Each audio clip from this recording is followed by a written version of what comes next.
Baghdad का मशहूर बाजार हमेशा शोर व वहवा से भरा रहता था।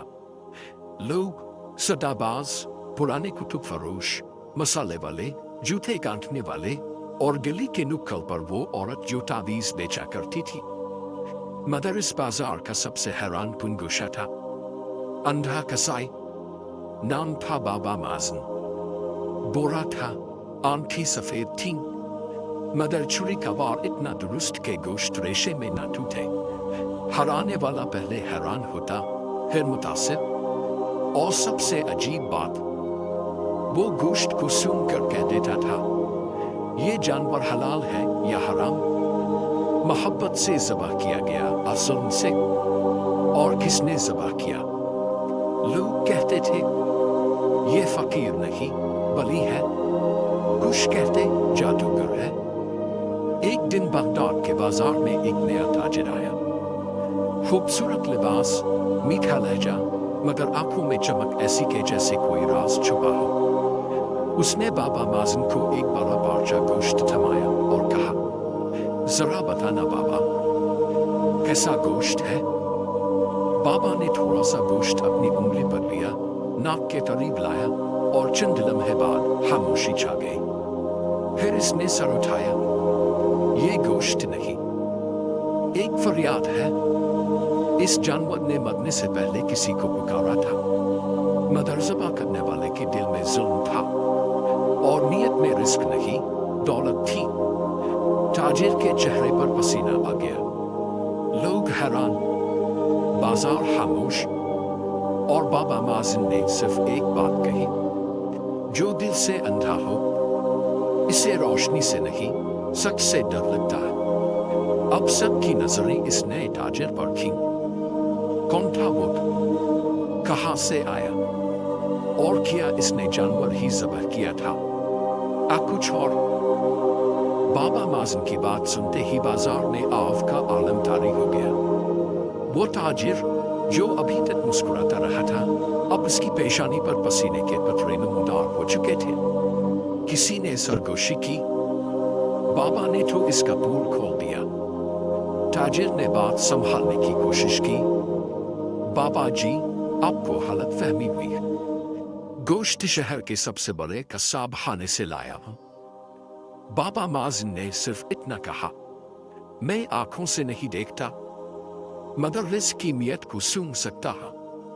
ताजिर ने हंसी में बात उड़ा दी, चिल्लू बाबा जी, आपका तो नाम ही काफी है, मैं कल फिर आऊंगा एक और तोहफा लेकर।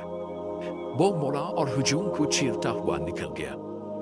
लेकिन बाबा माजिन ने अपने शागिर्द फरासत को करीब बुलाया। कल जब वो आए तो उसके साथ बाजार के कोने पर जाना जहां साया ज्यादा होता है, और फिर उसके कदमों की चाप सुनना। अगर आवाज हल्की हो तो समझ लेना वो चोर है। फरासत ने हैरत से पूछा, बाबा, चोर के कदमों की आवाज हल्की क्यों होती है।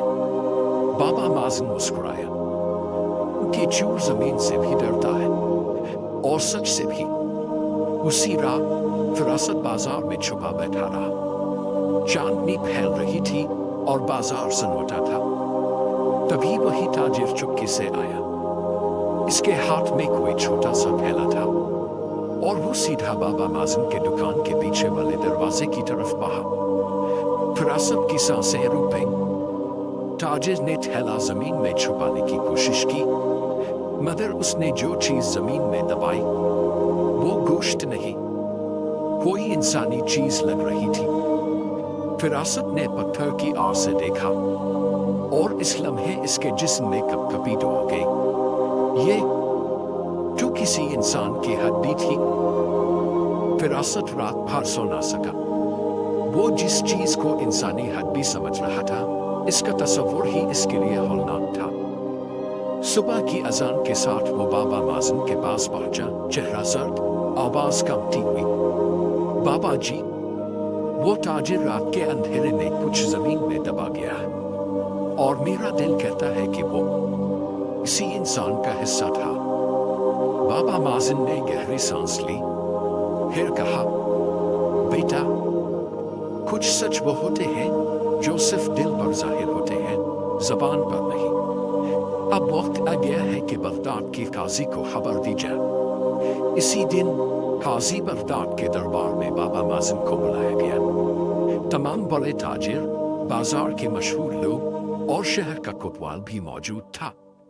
قاضی نے حیرت سے پوچھا، بابا مازن، آپ اندھے ہیں، پھر بھی آپ کہتے ہیں کہ ایک شخص نے جرم کیا ہے، ثبوت کہاں ہے؟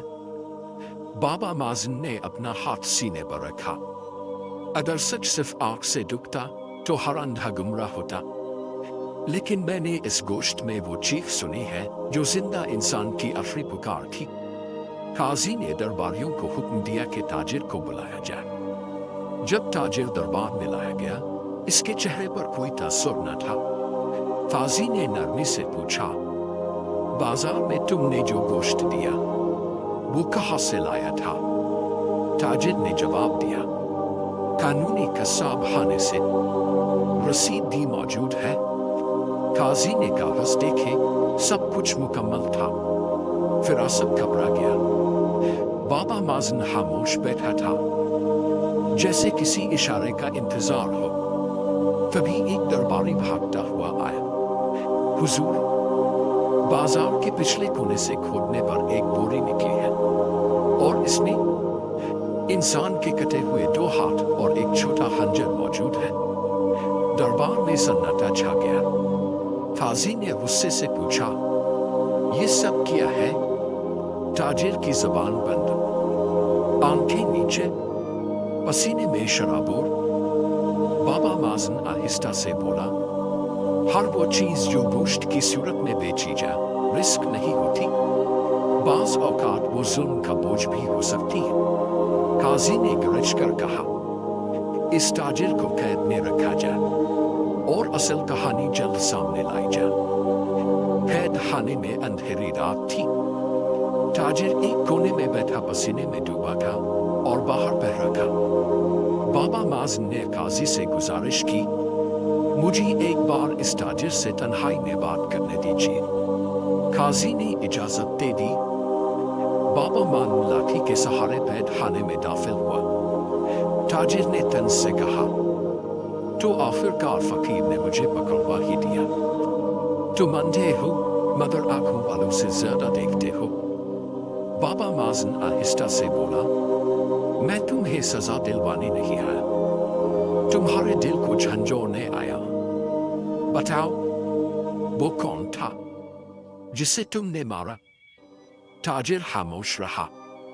بابا نے کہا، تمہارے گوشت میں اس کی بے بسی کی خوشبو تھی، وہ صدائیں جو موت سے پہلے نکالی گئیں۔ تاجر کانپ گیا، آنکھوں سے آنسو بہنے لگے۔ وہ میرا بھائی تھا۔ اس نے ٹھوک نگلا اور کہا، میرے باپ کی جائیداد، میری ماں کی دعائیں، سب اسی کو ملے۔ میں نے اس سے نفرت کی، اور جب اس نے کسائی کا کاروبار شروع کیا تو میں نے اس کو ختم کر دیا اور گوشت بیچ کر خود کو بچانے کی کوشش کی۔ بابا مازن خاموش رہا، پھر بولا، تم نے گوشت کا کاروبار چنا اور اپنے دل کا خون بیچا، لیکن سنو، تمہاری توبہ ابھی بھی اللہ کی عدالت میں پہنچ سکتی ہے اگر سچی ہو۔ تاجر زاروں قطار رونے لگا، میں سزا قبول کرتا ہوں، مگر کیا میرا دل کبھی معاف ہو سکے گا؟